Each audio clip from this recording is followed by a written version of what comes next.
Hey everybody, welcome to our final panel of the night. This is the Avengers Endgame panel. This is panel number 4 for us today on day number 1 of Utah RemoteCon, and we've had a great day. We have raised $1,765 for the American Cancer Society. We want to keep that going. If you haven't gone to get your raffle tickets, you're going to want to do that because let me show you, we have a great prize today for this panel that you can win. So let me go ahead and pull that up for you right now. Look at this. This is the prize that you're going for today for this panel. We are going to give this away at the end of the panel. It is a great Thanos print from a wonderful artist named Eden Sanders, and we've got a small Winter Soldier print by Robert Bruno. So this is an awesome opportunity, and we've also got some earrings that we're going to throw in there as well. They're not in the picture, but they're also awesome, right? So if you want to get some raffle tickets, let me tell you how you can do that. You can get those raffle tickets at givebutter.com/Utah RemoteCon 2020. You just go there, buy as many tickets as you want. That gets you entered in, and we'll give these away at the end of our panel tonight. But let's go ahead and get the panel started. So let me bring on our moderator, Zach Cipriano. Zach, how's it going? I can't hear you, man. Yes, you can. Now I can. How's it going, Zach? Hey, everybody. It's so good to be here. Thank you for having me. Oh, and look at all these attractive people. Ooh. Man, I didn't think we could get any more handsomer than we did. Oh. It was that last final bald head that did it. You're welcome. You're welcome. Things. Whew. Well, let's just... Never mind. I was about to make some blue-collar humor. I wouldn't do that in front of you, Tracy. My name is Zach. I am the co-host of Soul and Droids. I'm also a local voice actor, and I'm very excited to be hosting the Endgame panel here for the Utah RemoteCon. Going around the horn, allow me to introduce everyone. We have the absolutely perfect in every way. He is the co-host of both Soul and Droids and Movies That Make Us podcast. I'm talking about Jake. Hello, Jake. Thank you so much. Hey, everybody. Yay! Is that what we're doing? We're doing the cool, We're doing a little bit of jazz, a little bit of freeform, all right? A little bit of beat poetry. Marlee is up next. Marlee is the co-host of the Cutscenes and Cupcakes. She's also the co-host of Stolen Droids and also is probably one of the meanest Twister players I have ever met. She will pinch. She will pull. Thank you so much for joining us as well. See, I thought he meant mean, like just really good, but no, he meant mean. No, she is very good, but she's also very dirty. I fight dirty. Yeah, that was a weird family reunion, let me tell you. That makes it sound like we're related now. Next up, I would love to introduce the creator of Patrick Beatty Reviews as well as Gaglow Geeks podcast, Patrick Beatty. Hello. Hey. Happy to be here. Also grand prize winner of the best background going on here. Yeah, that's true. I didn't even notice that. I didn't even see that was there. Whoa. Jake Buddha. Thought it all snapped out of existence. That's the background he uses when he doesn't care who's watching. I don't think The camera's on? What? I didn't notice that. We also have a local morning radio DJ from B98.7 and the co-host of Movies That Make Us podcast, Val. Give it up.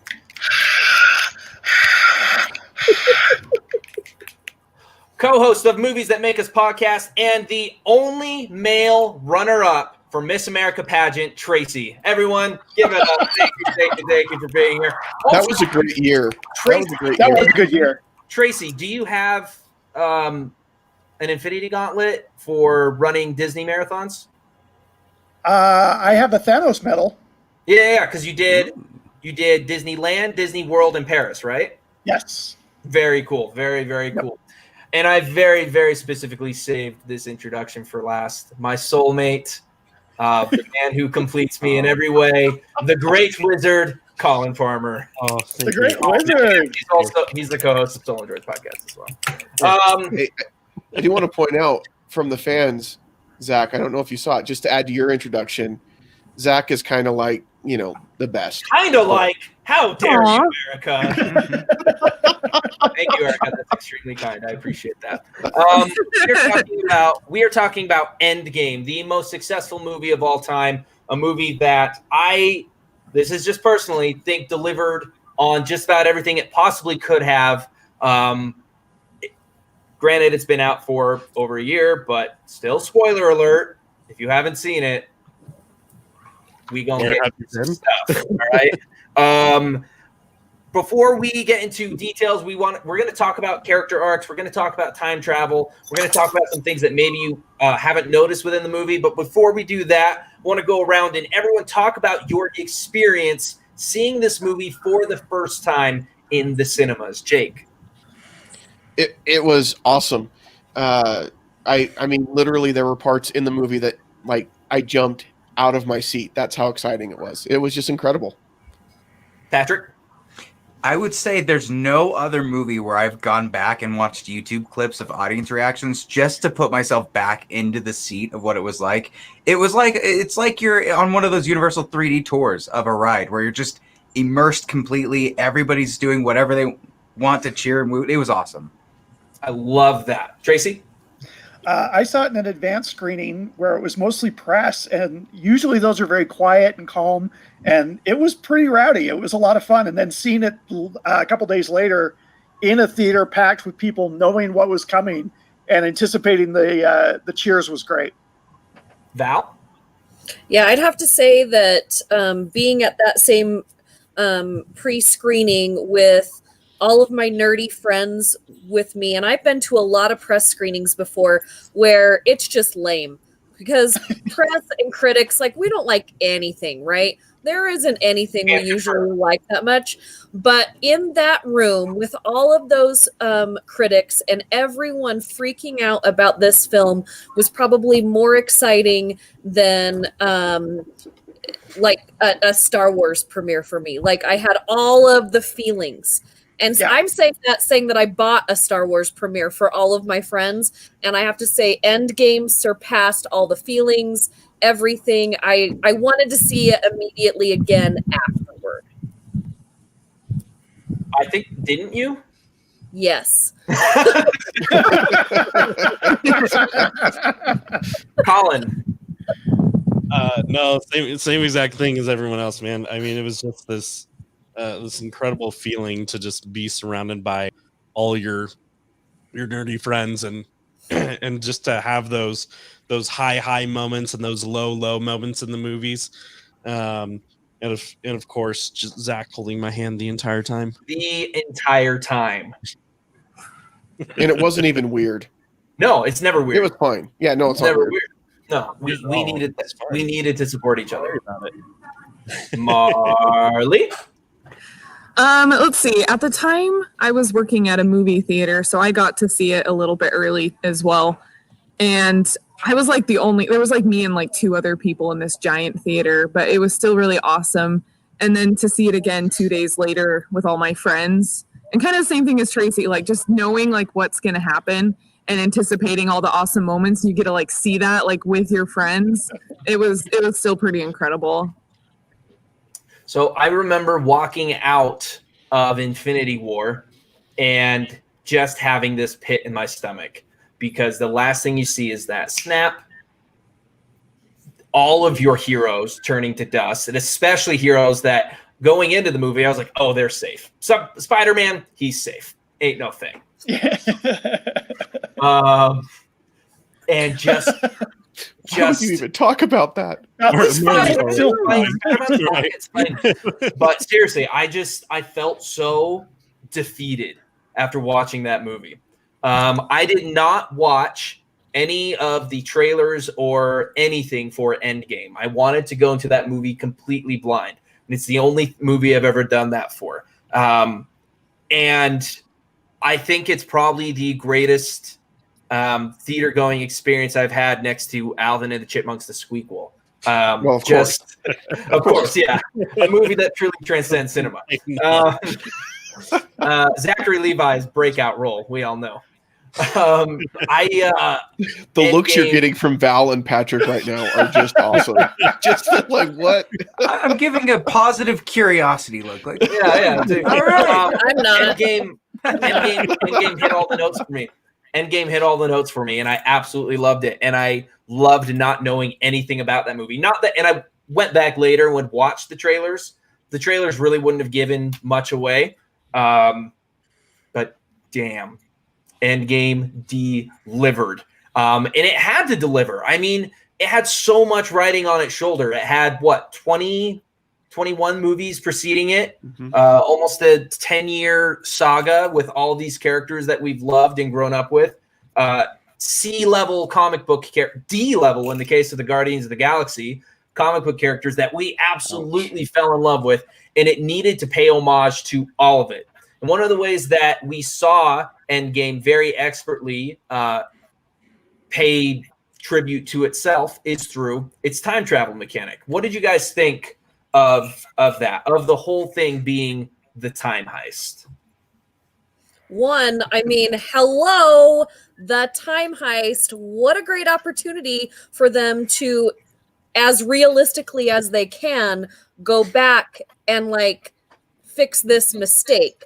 But how they get to the time heist was like the most perfect, hilarious way to get there, which I also think does not get all of the credit it needs to get with one of my favorite characters, Ant-Man. You knew I was going to bring this up. Yeah.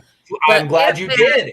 Ant-Man brings up the time heist. He is one of the most ridiculous characters. He doesn't really have any superhero powers without, his mechanism, which is his suit. But he saves the freaking universe with his time heist. So I absolutely loved it. I think we could argue there's I was gonna say, the rat is the real hero of this movie. Yeah, the rat saved the universe. Without the rat. Okay, the rat got him out. The rat got him out, but he came up with the time heist. This is true. Yep. And Although all of he his does need to go movie back. He needs to go back and watch Die Hard, because that, naming that as a time travel movie is a little weird. That's not a time travel movie. How did you guys feel revisiting the Battle of New York? I loved seeing it from a different point of view. Especially the part with Hulk, I felt was very touching. Dealing with I'm having a brain The cramp. ancient one? Thank you. With I was going to say the eternal one, and I knew that was wrong. Yeah. I loved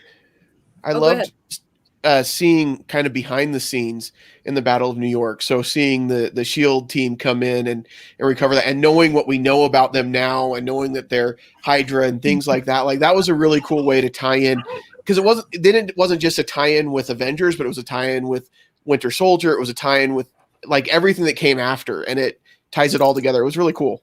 And just that moment with Cap just whispering "Hail Hydra." I mean, I love that. So that moment, as a comic book reader, when he does that in the comics and he says "Hail Hydra," you're like, what the? And like, that was just stunning. And so to call that out in the movies in the way that they did, it still gave me shivers, even just knowing that it wasn't the same context, but that line, it was awesome. There was only one better line, though, Collin.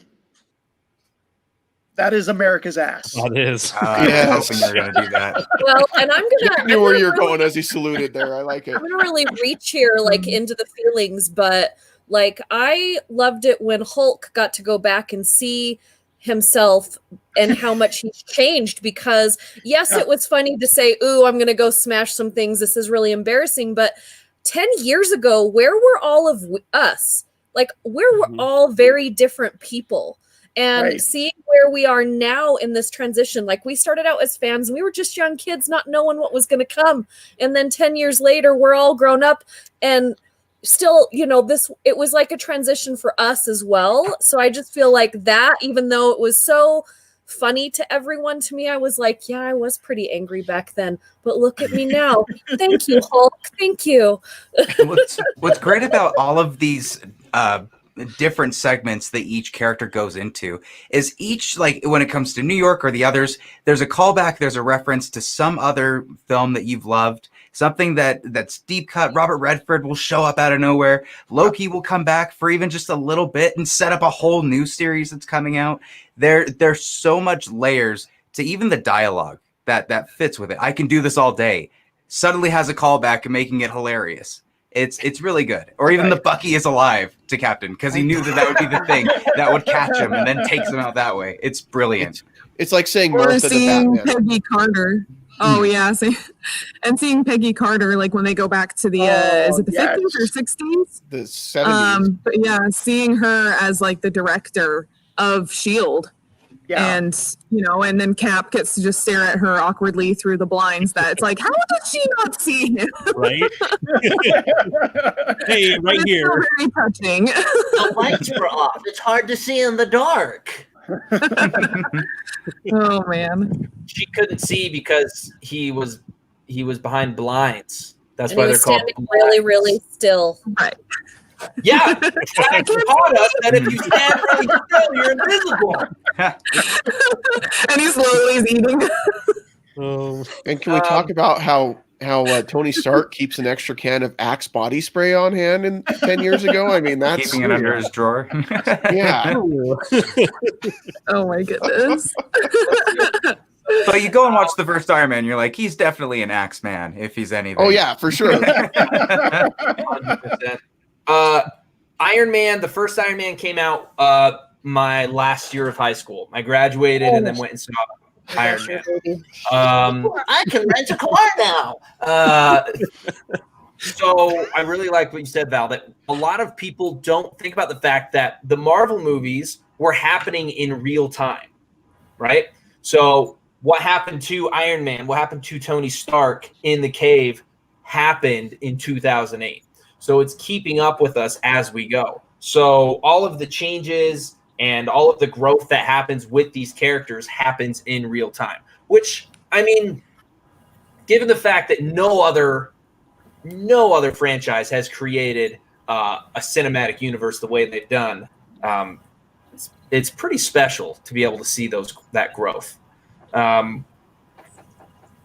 Anything else you guys had about time travel, though? We talked a lot about New York, but we also did have the chance to go to space. There's one thing that when it came to Endgame, I rewatched it, and there's something that I noticed that maybe others haven't because they play it off as a joke. But when you think about the real world implications, they created eternal life with Ant-Man. Let's talk about the jokes with Hulk and him when they first start putting him back in time. What does he come back as first? A kid. They figured out how to keep people alive forever. And then they're just like, it's funny. Moving on. That's crazy. They need to bring that back. I hope they bring it back. I like how they went backwards and just reiterated that Star-Lord is a douche. Like, I'm sorry, I know that I'm the only one that thinks this, but like him dancing with no music. I love that scene. The music, he looks phenomenal in the original movie, but then without the music, he's just a douche, man. You can send the hate mail to me. You can send the hate mail to me. I don't care. I loved Thor traveling back in time, getting to see his mom one last time. Moment. I mean, I could spend this whole panel talking about Thor's story arc in the movie because I loved it that much. But yeah, him going back and seeing his mom one last time and then reaching out for the hammer and having it come to him and him saying, "I'm still worthy." Like that, it was awesome. They had the gall to bring back Thor: The Dark World, and you loved it. That's crazy. And you thanked them for doing it. Thank you, Natalie Portman. From behind, cool, whatever. That's how you know the Russo brothers are genius. If they can bring back Thor: The Dark World and make you want to go back and watch it, that's pretty awesome. I maybe not that far. I'll just watch Endgame and pretend that was it. Did they have to dump on Back to the Future so hard though? Yes. Yeah, because they know we all love it, so it doesn't matter. But I want to bring up, Erica made a comment. She said, "Now I feel embarrassed for singing that song out loud with headphones on." Erica, you do not have to feel bad about that. We should all sing all the songs we want. You, however, did not fail us with Thanos, douche, and you can sing with headphones on whenever you want, and you'll look amazing. you need to thank Star-Lord. Without him, we wouldn't have Endgame. It would be Infinity War, and that would be the end. Yeah, that would have been a tragedy. Yeah, that would have been so bad. There were so many moments that we missed. But Jake, you mentioned Thor's character arc. I didn't realize this until a few days after watching Infinity War, but after the snap, the original 6 survived the snap. Right? And I didn't realize it because everybody was so separated and all over the place. But those 6 characters changed so much in the 12 years that we grew up with them, right? I mean, starting with Thor, the first time we see Thor, he's this cocky son of a bitch, just can't do anything wrong. He is the king of Asgard, and nothing can take down Thor. And then we find that the one thing that does take down Thor is himself, right? So what else did you find interesting about Thor's character arc and how it paid off in Endgame, Jake? I think one of the things that's really interesting to me is in these types of movies, there's typically not the dire consequences that we saw with the characters in Endgame. I mean, Thor is in a deep state of depression, a deep state of he is almost manic with how depressed he is. And we laugh it off because it's Fat Thor and that's funny and he's cracking jokes and whatever. But dude seriously is in a bad place. And typically with these kinds of characters, we don't see that in movies. We don't see that kind of struggle. And I just love that the consequences carry over so strongly from Infinity War into Endgame and how he has to, and I love the idea of when he reaches for the hammer and he says, I'm still worthy. And the idea that just because we're broken, just because we've had struggles, just because we've made mistakes doesn't mean that we're not worthy. Right. I mean, it's just so powerful. Well, in a way, because Tony's been suffering from that for a long time now, once we get to Infinity War and Endgame, and he just tries to control everything, right? And of course, you've got Hulk, who also is struggling with that same thing. So we see all of these men that became superheroes struggling it, but he's been, untouchable from the beginning. He's a god. So to see him actually be his own failure, like he is, he creates that for himself and brings himself down. It makes him relatable to all of us, which I thought was a very risky thing for them to do, because sometimes people don't want to see their heroes fall or see how villains are created. And I thought it was great. That's the one thing I really respect about Marvel with this universe is they've taken a lot of big chances, and for them to do that to Thor, people could have totally hated it, but they went full blown head first into it. Now Erica's asking who Noob Master 69 is. Who do we think it is? I think it's pretty clear. It was obviously Collin. I've heard rumor that it was Deadpool. Yeah, that wouldn't surprise me either. That totally sounds like Deadpool. Actually, that would be amazing. Some people also think it's Loki. Oh, that'd be good. I could see it being Loki. I love the idea. It's just some random teenage kid on the internet, though. Yeah, but it could be too. We meet him later. That's just weird. It's MODOK, and we don't know it. It's MODOK. Yes. Someone in the comments earlier said that they thought that the rat was Loki as well. Oh, that'd be interesting. And Stephanie says Dad bod Thor is bae. So there's hope for all of us with dad bods that's okay. What is a bae? What else is great is Renee Russo's character. We've touched a little bit on how important she is and impactful to his character to show that he's still worthy. But one of the best lines, I'm probably going to butcher it, is everybody fails at what they're supposed to be, but the measure of somebody is accepting who you are and being the best at that. Fantastic message that just gets emphasized when he gets the hammer back. Poor other Thor that doesn't have a hammer, but he'll get that later. He'll get a new one. Cap brought it back to the exact time that they took it, hopefully. Okay. So in theoretically, I don't know. Yeah, but that's there's a whole slew of things we can talk about. What happened when Cap took everything back? What happened when he had to confront Red Skull with the Soul Stone? He's like, Yeah. Here you go, pal. But in very stark contrast to, that would have been a great way to segue to Tony, but it's not. Dang it. In very stark contrast to Thor, someone who was born with all of the power, we have Bruce Banner, who was born with no real power besides his intelligence, and then has incredible power smashed into him via gamma radiation and becomes the Hulk. Now, one of the most interesting things about Hulk's character arc is he was played by 3 different people. But I mean, he goes through a crazy amount of growth within these movies, starting with someone who hates himself and the monster inside himself, to becoming. Zach, can you name all 3 people for Jake because he's having a brain fart? Well, I mean, want to forget because MCU? they're horrible. Mark Ruffalo, Edward Norton, and Eric Bana. Okay, but the important thing is was fine. Edward Norton and Mark Ruffalo were in the MCU. Eric, whatever, was not. Bana? I mean, Yeah. No, that was pre-MCU, so it's not connected. It doesn't count. Yeah, it kind of is though, because the filmmakers leaned on the fact that we saw his origin story in that movie. Well, with that argument, then Spider-Man's been played by 3 different people in the MCU as well. You're gonna get some tweets. You're gonna get tweets about this. That's what we want. We want all the tweets. Bring them on. Bring Okay. Regardless, okay, here we go. So, Patrick, why don't you touch a little bit on Hulk's character arc and how we see him change and evolve?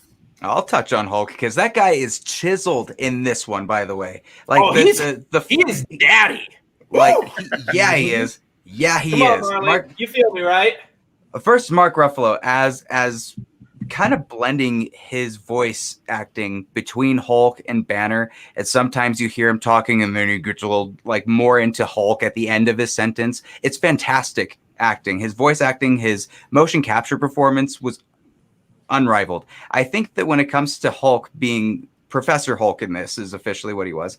You really get a different dynamic for him. You get a lot more jokes. It's a lot more of a jokey Hulk, but he also is able to process more things, able to respond a little bit better than what he would in Ragnarok. And it's a full circle to what his character development started with in Ragnarok. So super good. Jokey Hulk was my band name in high school. Some people didn't like Jokey Hulk, though. Some people, that was their biggest issue with Endgame, is that he morphed into this sweater wearing, selfie taken Hulkster. Mm-hmm. Well, and it brings up a question. And it worked for me. Go ahead.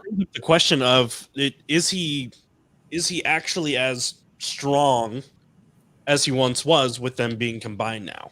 Yeah, he's got reserved full control of his smarts now, but is he really more powerful in a fight? Wow. I would think. I think he's strong enough. I'm not going to test it. I mean, I'd like to think he is, because maybe in this form, he's perfected it and he knows how to control it better, And plus he's more ripped, so he's got the gains. Well, because immediately after they arrive back in New York, he's in this. Tim would say he's just this is embarrassing, guys. All right, I'll kind of throw this motorcycle. I'm with Collin. I don't think he's probably physically as strong. I think he can still damage things. I mean, he's obviously still the Hulk, but when you have unbridled rage, you don't think about the consequences of what you're doing, so you're more powerful. Now that he has feelings, then I just don't know that he would be as destructive as he used to be. Well, I think this plays along with what Patrick said, the quote from Thor's mom, where Hulk, what we see in Endgame is he's finally taken the best parts of Bruce Banner and the best parts of Hulk, and he's embraced who he is completely to become what could arguably be his best self, where he's both Hulk and Bruce Banner at the same time. You could say that mentally, but physically, I don't see him blowing up a planet because Hulk is a planet destroyer. And in Endgame, he hit the car and threw the bike, and that was the amount of rage we get. Yeah, Steph, but to me, your band sounds great. Anybody else see that comment? No. I was just going to say, unbridled rage in Avengers. In Avengers, Hulk is in it just enough. He's like really strong seasoning. And if you add too much Hulk, it takes away. And that's why I think the original with Edward Norton wasn't that great. I think Norton was fine in that role. He would have been a fine Bruce Banner. Sorry, Val. But it was almost too much Hulk. So you needed to have more of that humanity and more of that lightheartedness to that character. Mm-hmm. So we see, I mean, in pretty much every movie, Hulk is trying to or Bruce Banner's trying to figure out how to not be Hulk. He's trying to figure out how to get rid of that. And then this goes to what Patrick was saying, Mark Ruffalo's brilliant performance capture, because you see this in his face. When he goes up to the gauntlet, knowing he's the only one who can snap and make things right, and he says, I was made for this. Mm-hmm. And that is so brilliant and sometimes it's like, did they know when they wrote this 10 years ago, did they know that this was going to play out this well? Are people I that think so. smart? No, impossible. No one's that talented. They may not have known it would pay off this well, but that's the thing that makes Marvel different from DC is these guys had a plan all the way through. They knew they were going to end Endgame. They knew they were going. Yeah, they knew they were going with Infinity Stones. They had each director talk to somebody. You had Kevin Feige at the helm guiding this whole thing through. They knew what they were doing all the way through, and that's why it pays off. Kevin Feige is Kevin Feige's more tropical cousin. Yeah, I was going to say, have I been saying his name wrong? I always say his name wrong. I always say it wrong. Dang it! I just call it delicious water. That's going to be my new band name. Kevin Feige. Erica brings up a great point too, because what's happening with Hulk and Winter Soldier when Fury dies, he takes the serum that was created by Banner, so he had been working on the merge for a while. Yeah. It's very. I love Hulk's character arc, and I love where they took him. I like where they took all the characters. I also really like where they took Natasha, Black Widow. When we first see her in Iron Man 2, she's just your Russian spy. She doesn't care. Regimes, come and go every day. She's Russian. She tends not to dwell on that. And then by the time Endgame comes around, she's like clinging. Eating a peanut butter sandwich. Yeah, and letting her for a while. And clinging to like that job of protecting, that job of helping people. She's like, it's all I have. She's a leader. She is a leader. Marlee, go a little bit more into that. How does she go from being rogue spy to the leader? Well, I mean, it definitely doesn't help that, like, half the universe got dusted away and other people, and it kind of gave her the chance to step up and take charge because somebody needed to. Somebody needed to kind of keep sanity and keep the team together and make sure that other people around the world were being taken care of, so she kind of stepped into that role because like she knew that it was her time to kind of take charge and shine and lead everybody. And especially, when we get to that moment when they're on what is that planet called? Red Scolia. Yeah. What? That's not it, but yeah. Yeah, where the Soul Stone is. Yeah. The comments. Someone's going to say in the comments. But and like you see that. And so she's far, just they're still making fun of Kevin Feige. I know. She knows that like, she's done everything she, that she can, and that it's her time. And like, if anybody's going to be that Vormir, yes. If anybody's going to be that sacrifice, she knows it's going to be her. And that was, I don't think we would have seen Natasha from Iron Man 2 make that sacrifice that we saw in Endgame, especially pulling so hard for Clint. Because she's like, it is my job to protect people. It is my job. Mm-hmm. Yeah, she was more concerned about getting her past erased, that she couldn't kind of get out of her blinders of what she had done and, you know, what she needs to do to continue to prove that she has it, whatever it is. And now she's the mother hen. She's there to make sure everyone's together, everyone sticks together, nobody forgets about what, you know, they need to be doing here, regardless of how frivolous they think it is. She is trying to make it, you know, everything just stay as normal as possible. Here you go. We got the answer. It's Boromir from Lindsay. Oh, God. That's That deserves some snaps. from Steph. That deserves some snaps. Why have It's you right done next to this the sister us? planet Faramir. So Why have you done this? I have to say, when I first watched it in the press screening, it really shocked me, and it's such a bold move for Marvel to kill their first female superhero in this film. But the more you thought about it, I was at first a little bit upset about it. It's like, that's the first female character. What are you thinking? But then I was thinking, who has the most character development in this? It's Iron Man, it's Captain America, and right next to them is Natasha. It's those three, and then everyone else is on a lower tier with her sacrifice. It was necessary, it was bold, and it was exactly what that character needed. well, It's I think it also was the death that needed to happen to get everyone as angry as they could be. well, I think it was the only it was one of the only ways they could really shock us with a death was Natasha, because they'd That's already what I was announced gonna Black say. Widow was coming out, and so as they were going to the Soul Stone, Right. and I'm like, well, there's no way it's going to be her because Mhm. we've got Black Widow coming out, and I Right. was wrong. But not done for shock value's sake. It's so well built, No, and it yeah, totally Right. works. Right. Yeah. But I mean, like when they dusted Black Panther, we knew there was going to be another Black Panther. We knew there was going to be more Spider-Man. Guardians. Guardians, there was going to be another Guardians. So yeah, I'm with Jake, because that did surprise me, which I'm very grateful for. But talking about her other half, we saw a lot of development from Clint as well. From Thor, where he was a guy.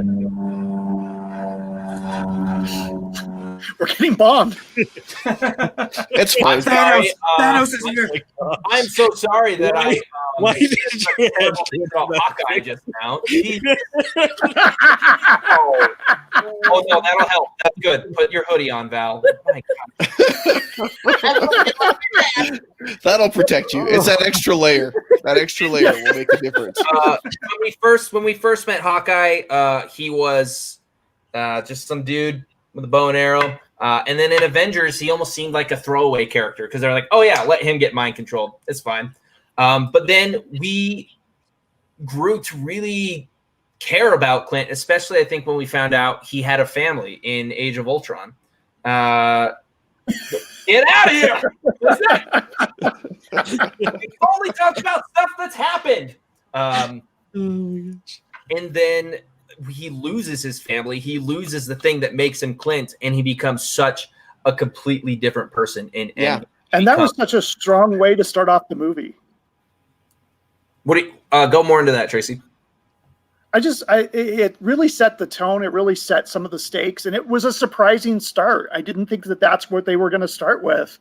And as soon as you kind of saw him with his kids, like I kind of knew that it was coming, but it was still just heartbreaking to see when he turns around and they're just gone. It was heartbreaking in a couple of ways. Number one, the kids just disappearing, and number two, that someone out there puts mayo on their hot I know, dogs. right? Like, that was heartbreaking. That's the thing. We don't live in Europe. This is And how did- America. Did he cut his own hair? What was that thing? I thought it. I loved I liked it. All I the way to the back. I All the wish way it- back there. And That's popping a out. mullet mohawk. I love it. Love it. It was way cool. It's Zach, the Mohawk guy. do it. Zach, I think we should both do it. The thing is, like, That's a getting quarantine cut. haircut takes that no time. But that tattoo, that Yes. took a long time. He had Yeah. to dedicate himself to getting that thing. See? Case in point. But then we see him as a completely different character, as the man who had nothing to lose, and then he volunteers to go back in time because he's like, who cares? I got nothing. He's already lost everything. Yeah, and then he finds out he can get it all back. Oh, Then no. he becomes this man on a mission. For the record, Erica never talked to any of us. No. Please. Wow. I lost so much respect. Wow. Thank you for watching us. Why? All right. We appreciate your viewership. We don't have a lot of time. We have two Avengers that we really need to talk about. And our first one is of the last two is our favorite kid from Brooklyn. Yes. Captain America. So Cap started off with an extremely good heart, right? That's why he was chosen for the program in the first Avenger. And then we see him kind of get disillusioned with this system that he's sworn to protect in both Winter Soldier and then especially Civil War. But then we see him come back around as Collin. How would you describe his character arc in Endgame? I mean, it goes from, camp counselor to just this guy who I wish that guy was my camp counselor. right seriously. I mean, it's a guy who's been through so much and has taken so many punches, both literally and figuratively, thank you, that to just build himself up again and try to find himself is a huge thing. I mean, you see that too in the scene where he's going through and shaving and trying to once again kind of become that person that he needs to be able to get through this next phase. But he always was looking out for others, always looking out for the little guy, always looking out for the bully. And then at the end of Endgame, he decides, I'm doing something for me. Yep. Yeah. And that's something important for all of us to remember is like, you need to take care of yourself. Yeah. And I think what we see in Endgame is kind of a figurative, like when he says I could do this all day when he's in a fight, we joke about that and everything, but we kind of see that figuratively play out too, because he has been beaten down emotionally over and over again. And he's still when we see him in that support group for people that are like trying to get back out in the world and things like that, like he's a superhero. He fought Thanos. And then here he is talking to this small group of people about, I went on my first date, and it was good. And then I cried when the salad came. Like he's there for regular people, and that's kind of who he is throughout the whole MCU series. Is he just keeps fighting. He can do it all day. Even, I guess, most of the time he can do it all day until he decides he can't, and then he goes back and doesn't create his own separate timeline and preserves the regular timeline as he marries Peggy, which he always had done in the past, and doesn't create its own separate splinter timeline. Take that, Eric. Right. Well, and I was really angry that he didn't die in Infinity War, and so because I felt like no, listen to me though. Like, I know, I'm listening. I felt that we needed a big dramatic moment with one of our superheroes, and because if you follow the comic books, it made more sense to have Captain America go. I was waiting for him to die. So then I thought, okay, he didn't die in Infinity War. He's definitely going to be dying in Endgame. And then when he doesn't die and someone else dies, that just took the breath out of my lungs. Tracy, I don't remember if you were sitting next to me, but I think I moved forward into my seat about 15 minutes into the movie, and I did not move back into my seat until there was two moments that I moved. One, I moved forward when Captain America got the moment where he gets it right, and we all have that moment when he does that, and I went up out of my seat. Yes, you did. And then when he doesn't die, but someone else dies, I literally went back into my seat, and all the air came out of my lungs. So they really got me with the switcheroo there in my head that I had created. Yeah. Well, And you I didn't wanna- just create it. It was in the marketing, in a lot of trailers. Even in Age of Ultron, they've been hinting at this guy going for so long. What was so Yeah, but beautiful about his I art? just didn't think that they were going to do that. I really thought they were going to stick with Cap. And Well, didn't that's what Chris Evans do like a tweet saying like, "Oh, like this was a great time," like he's basically saying like, "I'm done, goodbye," and so everybody's like, Yeah. "Oh my gosh, like he's gonna die!" everybody knew it was his last time as Captain America in this movie. Yeah. So we all thought it was gonna be dead. Not to spoil it for Steph, who obviously hasn't seen the end of Endgame. But yeah, Falcon Just becomes go a new watch Endgame. Just go watch it. Well, real quick, I wanted to just touch on what Jake did. And there's the scene that I absolutely love is when Cap is all by himself and the shield is busted and he's just beaten down and he's ready to go. But without saying a word, they just cinematically show him tightening that strap on the shield, gathering himself for one more time. He knows it's going to be a futile effort to take on all of Thanos and his army. He's going to do it by himself. He's going to take this on. And then you hear Falcon say, "I'm on your right," or on your left. Mm-hmm. And those portals open. And that, but it was such a poignant scene to me. Just that he tightens that shield, the look on his face. It's just a beautiful, beautiful moment. Yeah. Yeah, and Patrick, that's exactly what you're saying, right? They were showing Cap's death for years.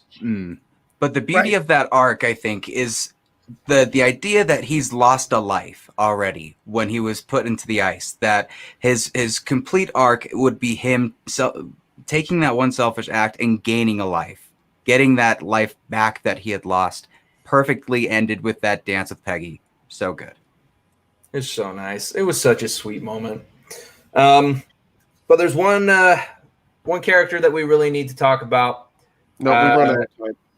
Yep, right. Goodbye, everybody. And that's it. Playboy genius philanthropist, the guy who's never going to make the sacrifice play, Tony Stark. This, for me, like I have my theories about why Disney and Marvel chose him as like their kickoff of this entire thing. And it was such a good way for them to do this because one, they had to bring in people that care nothing about comic books to like a comic book, right? So they can't go and pick like the Superman or the Batman of the Marvel world because then you have the nerds and the non-nerds that kind of know about that and have somewhat of an idea. So they pick Iron Man, who all of the nerds are like, "What are you doing right now, Marvel?" And then they blow us all away. They blow the nerds away. They blow the non-nerds away. And we are just captivated with movie one with Iron Man. Such a smart character. And then just his arc is the biggest arc, I think, of all of the characters through this entire thing. And for him to start in the original Iron Man, and then to leave by finishing it with "I am Iron Man," and he just snaps it. And I just I get chills the entire time because you're waiting for him to say it. He says it, he sacrifices himself. And then everything that happens after that makes me cry every time I think about it. But I'm so glad they did it. I didn't see it coming. It was the best. And that was a reshoot, I Am Iron Man. They did that very, very late in the process, which is perfect for them to be like. They actually had to go and convince. Did you just put on Tony Stark glasses? Yeah. I've always had these on. I don't know what you're talking about. I just know I'm gonna cry during this, okay? So I need the glasses. Patrick's right though. The Russo brothers had to go ask him to do one more scene and do it one more time. And they had to convince him. He wasn't convinced at first, and now he knows that was the right call. Marlee, how did you feel about his about Iron Man's character arc? Well, I mean, I thought it was perfect. Especially I get chills just thinking of that moment during that final battle when he looks over to Doctor Strange and he just holds up the one finger this is your chance, exactly what you need to do right now. And Iron Man was just "Hey, I've got this." And I mean, even way before that, when he very first, when he figured out how to do the time heist and he shows up at the Avengers base, in that moment, he knows like he's not coming back from this, you know, and Right. he's like, he's okay with it. Like for the most part, I mean, of course it's really sad to leave your wife and daughter, but like he knows that in order to save the entire world, the entire universe, like he needs to, you know, and I think it was the perfect way to end the movie too. And that funeral scene, like just seeing everybody gather and show their respects. I mean, I'm just like getting chills just thinking about it right now. One of the It's most so expensive good. shots in movie history. It's amazing. It's Well, so we just blew Stephanie's mind. Oh my gosh, Stephanie. She's so funny. Ugh. All right. So I'm I reading did the say comments, spoiler alert. and Erica brings up Pepper's strength. Like, Mm. yeah, when she says you can rest now. Like, I'm over here tearing up just thinking Yeah, about it. Thanks, Erica. Get yourself some glasses. It helps. Yeah, I know. And for a man who's just been fixated on you know putting this armor around the world, right, and needing to have everything locked under key, making sure everything is protected, that he's protecting not just everything that you know was, but what they've also gained during that time, and just that whole arc between that is just phenomenal to watch and see, especially from this character that was so selfish from when we first met him to now this man who's here to you know help save the world. Well, and I know One of the best everybody parts like of it. hates Iron Man 3, like the movie. It's not everyone's favorite. And I love that movie a lot because that's when he really changes. Like he changes from this person that's all about shiny, fast, money, like right now, what's going to be good for me. And, you know, all of this to there are real consequences to what you do. And he realizes that he's a part of those consequences. He has created these things, and now he wants to keep people safe. And the real struggle begins in Iron Man 3. And then when he meets Spider-Man, something really clicks with him, with Peter Parker, that he has something bigger to offer. And most likely it's going to be after he's gone. He needs to pass these things on. And so what Marvel Cinematic Universe did with from Iron Man 3 through Spider-Man into Endgame was really create this new human being of, I'm going to start dropping eggs and hints and parts of what I'm going to leave behind. When you go back later, once you know he dies, you can see all of these things that he's leaving for us and for them, you know, so that they can move forward without him. And I just thought it was so smart to do all of those things. And I mean, his relationship with Spider-Man is, again, it surpasses anything beyond the nerd universe. We did a thing on B98.7, my morning show, which is like not a lot of nerdy listeners. It's just, you know, just a lot of regular moms and stuff listening. And we said, what was the biggest death relationship that hits you when you think of a fictional character? And the number one vote Jaws was Tony Stark, was Iron Man. You know, it was a lot of votes for that. I really thought it was going to be like something from, you know, some nighttime TV show or something, you know, and we had a lot of Grey's Anatomy, but like the number one answer was Iron Man. That's how great his character was. The fact of the matter is this is so nice. You're right. I agree with you. Okay. Redeemed from the Mayo comment. There's something extremely special about the MCU movies. And I get it. It's a lot of time. There's a lot to invest. And for some people, it's just a lot. I've met a lot of people who have said, oh, I don't really like superhero movies. And that's totally fine. You don't have to. But when you look down at them because they're just like some kind of action hero cash grab, I think you're doing yourself a disservice, because there are some incredibly beautiful and powerful moments where we have a god become a depressed mess and still realize he's worthy. When we have a man with anger issues realize that he doesn't need to fight his demons, but he needs to cultivate himself. And then we have a woman who's always on her own and feels like that she can't have any connection, finds that ultimately life is worth living because of the connections that we make. And then, of course, there's a man who is rich beyond our wildest imagination and sacrifices literally everything because he knows it's the right thing to do. The Marvel movies are very special to me. Endgame did an incredible job of wrapping all that up, and I could talk for 6 more hours about it. But we are out of time, so I just want to say thank you, Marvel. Thank you, Disney. We love you, 3000. That might be the most eloquent I've ever heard Zach speak. I loved that. Wow. Beautiful. I'm just like reading. I'm like, huh. Wow. Emotion. Yeah, definitely snaps for That's that. what we call a Well good done, out on radio. We should have just cut the whole thing there and left I know. it. But we gotta do a raffle drawing. We gotta do a raffle drawing here. I know. And we've raised another $25 during this panel. We appreciate that. I just want to read a comment that went with one of our recent donations. The person who donated said, learned a fellow friend of mine is a cancer survivor, wanted to give more. And that's why we're doing what we're doing today and this week, is because cancer has affected so many of us in a personal way. It is such a big thing. And we really appreciate the generosity that we've seen throughout this whole time as we've been leading up to this and through today. And we're hoping throughout the rest of the week.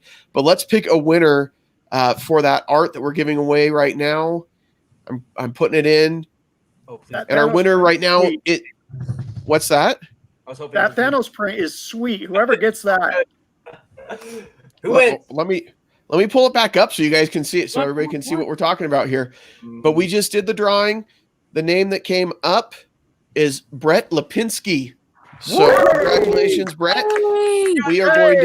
We're going to put a post out there. Steph's going to get some arrangements and get this stuff sent to you. But we really appreciate it. We appreciate everybody's generosity. Guys, we thank you so much for being on this panel. This was awesome. This is such a great movie and such a great panel. Thank you guys so much. And have a wonderful evening, everybody. And we will see you all back here tomorrow at 7 p.m.